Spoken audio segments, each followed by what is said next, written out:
Мы еще раз подтвердили в ходе этих обсуждений и в первой, и во второй группе, абхазская делегация подтвердила свою приверженность неукоснительному движению к достижению взаимного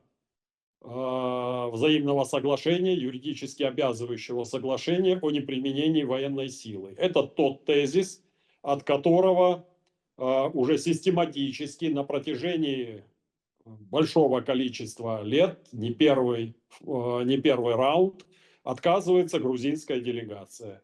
Абхазская делегация, наши юго-осетинские союзники и братья также требуют быть приверженными этим договоренностям, этому движению в направлении достижения такого соглашения.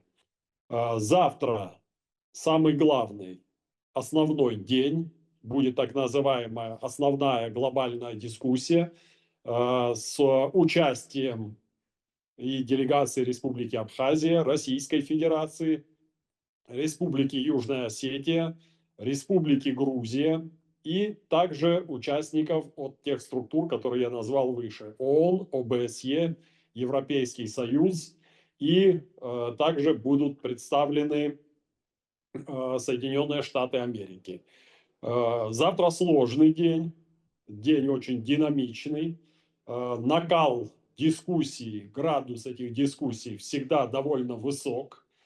И здесь делегация Республики Абхазия, как всегда, в партнерстве и союзничестве с Россией, с Южной Осетией, выступает единым фронтом. Главная наша цель – это добиться, чтобы Республика Грузия пошла на подписание юридически обязывающего документа о неприменении военной силы.